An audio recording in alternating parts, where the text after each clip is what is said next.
अस्सलाम वालेकुम dear viewers, welcome to my channel मेरे ख्वाब और इसकी इस्लामी ताबीर। आज एक नई वीडियो लेकर हाज़िर हुई हूँ जिसमें आपको बताया जाएगा कि ख्वाब में अपना हाथ मुंह धोना कैसा है। चलें शुरू करते हैं आज की वीडियो। अगर साहिब ख्वाब देखे इसने अपने हाथ और मुंह पानी से धोए हैं तो दलील है कि वो गम से निजात पाएगा। अगर बीमार है तो शफा पाएगा, कर्जदार है तो कर्ज उसका अदा हो जाएगा। और अगर देखे हाथ मुंह धोए बगैर नमाज पढ़ता है तो दलील है कि इसका दीन ज़ईफ़ होगा और इसका माल हाथ से जाएगा।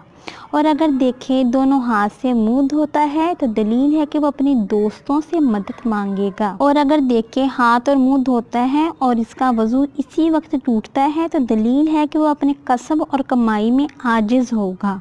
और अगर देखे इसका वज़ू टूटा हुआ है और फिर वो अपने हाथ से मुंह धोता है और नमाज शुरू कर देता है लेकिन नमाज तमाम नहीं करता तो दलील है कि इसकी उम्र ख़त्म हो जाएगी। अगर देखे किसी ने इसका हाथ और मुंह धुलवाया है और वो तामुल कर रहा है, दलील है कि इसकी मुराद पूरी होगी। डियर व्यूवर्स, अगर आपको अपने ख्वाब की ताबीर मालूम करनी हो या इस ख्वाब के मुताल्लिक कोई सवाल पूछना हो तो नीचे कमेंट्स में पूछ सकते हैं। अपनी राय का इज़हार ज़रूर दिया करें।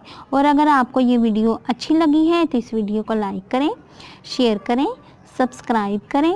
Thanks for watching video. अल्लाह हाफिज़।